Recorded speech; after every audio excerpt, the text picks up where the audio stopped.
आज का मौजू रोना गाना। बिजली के नर्ख, पेट्रोल का रेट 7 रुपए से जाए फी यूनिट और फी लीटर। एक चीज 10 रुपए उसकी वैल्यू है, उसकी मैं 50 रुपए क्यों दूं भाई? अगर मेरी जरूरत की इतनी नहीं है, उसके बगैर गुजारा होता है। लोगों की नौकरियां जाएंगी, प्रोडक्शन डाउन होगी। IPP कॉन्ट्रैक्ट्स को खोल के उनको डिस्कस करना चाहिए। देखते हैं क्या हमारी हुकूमत इस तरफ तवज्जो करती है।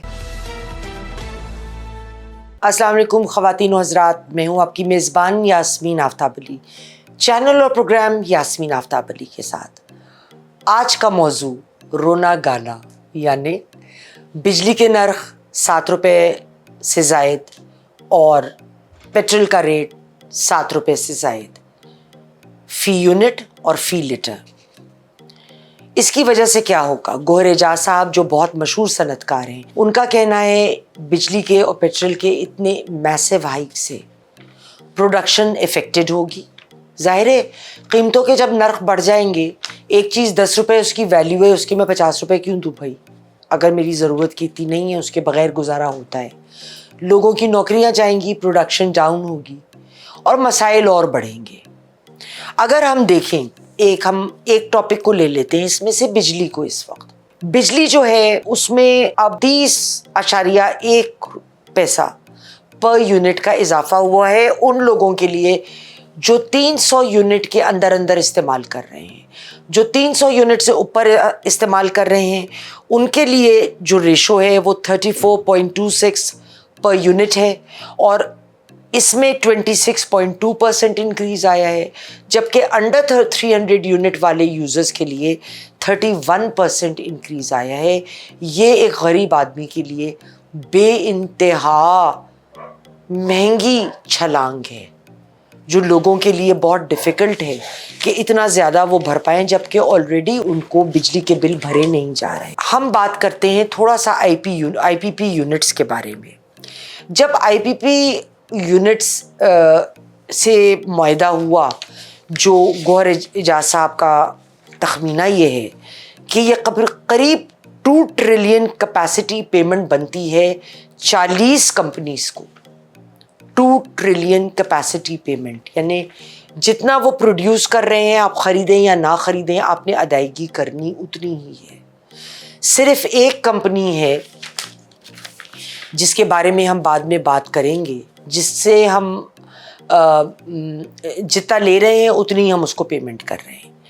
अब जो मुआहदा हुआ उसमें इंसेंटिव जो ऑफ़र किया गया और रिटर्न गारंटी की गई कि आप बनाएंगे, अरे भाई हमने इतना लेना है, पहले से कह दिया। मतलब ये कि घर में हमारी लोग बाहर मुल्क चले गए, पहले 10 किलो महीने का लगता था टमाटर, अब 2 किलो लिखता है, पर हमने दुकानदार को कह दिया हम तुमसे 10 किलो ही लेंगे, तुम हमारे लिए लेते जाओ। बेवकूफ़ी की हद है।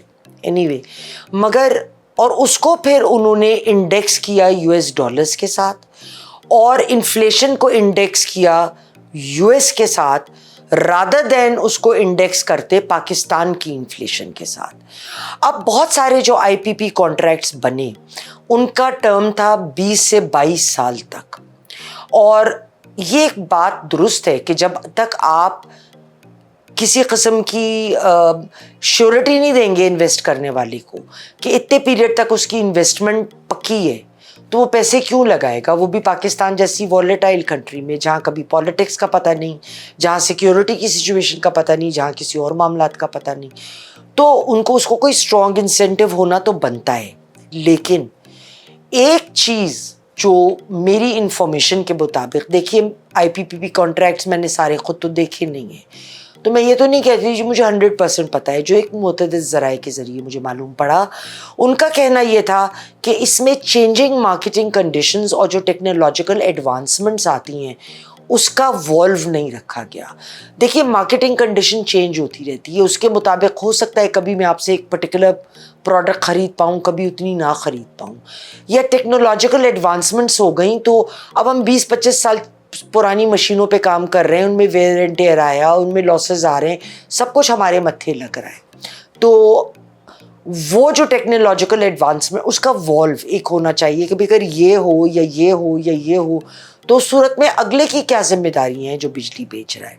एक बहुत अहम पॉइंट, जो ममालिक हैं गैर मुल्की, आप पाकिस्तान के अलावा جہاں پہ کچھ لوگ سمجھ بوجھ کر, سوچ سمجھ کر اور معاملوں کی پراپر جانچ کر کے فیصلے لیتے ہیں. وہاں پہ 4 سے 6% سے زیادہ پرائیویٹ سیکٹر کی بجلی کے اوپر انحصار نہیں کیا جاتا, لیکن پاکستان میں اس کا ریشو بے حساب ہے.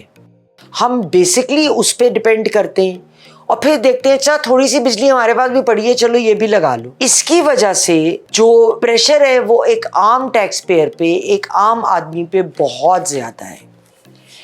میری پچھلے دنوں میرے پاس انفارمیشن آئی, جو ریٹائرڈ سی ای او ہیں وابڈا کے تھے, انہوں نے یہ انفارمیشن دی کہ جو پلانٹس ہیں وہ 1994 پالیسی کانٹریکٹ ٹرم 22 ایئرس کے تحت ڈیولپ کیے گئے, لیکن 1998-1999 میں جنرل ذوالفقار علی خان نے اس کو ریوائز کرایا ٹیرف کے ٹرمز کو وابڈا کے لیے, اور اس ریویژن میں جو ٹائم پیریڈ تھا وہ 22 سال سے بڑھا کے 30 سال کر دیا گیا. لو وہی چھٹی ہوئی. اور اس میں صرف ایک کمپنی ہے, آلٹرم یا آلٹرم کہتے ہیں, ALTERM, آلٹرم انرجی. ان کے ساتھ صرف یہ ہمارا معاہدہ ہے کہ ہم جتنی آپ سے بجلی خریدیں گے ہم اتنا پیمنٹ دیں گے, باقی جو ہے وہ آپ جو ہیں وہ خود ہمیں لینا پڑے گا, چاہے وہ پروڈیوس کریں جتنی بھی وہ کریں, اس کو کہتے ہیں جی کیپیسٹی پیمنٹ. اب ان کی پریڈکشن یہ تھی, جو ایجنسیوں سے یہ انفارمیشن آئی, کہ جب تک پاکستان کچھ پلانٹس 10,000 سے 15,000 میگا واٹ کے نہیں لگاتا G O P, in due course of time ہماری کاسٹ پر یونٹ 100 روپے سے اوپر جا سکتی ہے. جو حالات ہیں, ہم بیسک ایشوز پہ حل نہیں کر رہے. ہم قرض لیتے ہیں قرض دینے کے لیے, ہم production of the plants, setting up of plants پہ کوئی توجہ نہیں ہے. ہم فضول خرچیوں پر ہمارا دھیان ہے. شاہد خاقان عباسی صاحب کی میں ایک ٹویٹ پڑھ رہی تھی, انہوں نے بڑا اچھا لکھا, میں اس کو ایز اٹ از بتائی دیتی ہوں. وی کی not stop the inflow of drugs, non-custom vehicles, non-custom paid vehicles and smuggled goods across the border, but we are very good at taxing our people beyond their power of endurance. کہ جو آپ کی نالائقیاں ہیں اس پہ آپ پردہ ڈال کر ہر چیز پاس آن کر رہے ہیں ایک عام آدمی کو. کیوں؟ اچھا ایک سوال میرا اور یہ ہے کہ کیا یہ آئی پی پی کانٹریکٹس کو کھول کے ان کو ڈسکس کرنا چاہیے؟ دیکھیے یہ آئی پی پی کانٹریکٹس ہوئے تھے پی پی پی کے دور حکومت میں. اب پی پی پی اس وقت پھر کولیشن پارٹنر ہے پی ایم ایل این کی, تو کیا پی پی پی یہ سپورٹ کرے گی کہ ہم وہ ایگریمنٹس کھولیں اور اس کے اوپر تنقید ہو اور ان کے اوپر بھی تھو تھو ہو؟ میرے خیال میں نہیں. لیکن کیا ایک کلوزڈ کمیٹی کو یہ کرنا چاہیے؟ کام ہونا تو ضروری ہے, دیکھنا تو ضروری ہے کہ کدھر کوئی بچت ہو سکتی ہے. اور اگر ہم کوئی ایسا تجویز سامنے رکھیں گے آئی پی پی کے کمپنیز کے جس سے ان کو نقصان ہو رہا ہو لمبا چوڑا, تو وہ تو اس کا حل نہیں نکلے گا. لیکن ہم کوئی ایسی تجویز رکھیں جس میں ان کا بھی تھوڑا بہت فائدہ ہو, ہمیں بھی فائدہ ملے, اور جتنا ہم نقصان اٹھا رہے ہیں وہ نہ اٹھائے, تو وہ بات شاید ان کو قابل قبول ہو. دیکھتے ہیں کیا ہماری حکومت اس طرف توجہ کرتی ہے. اس سوال کے ساتھ خدا حافظ.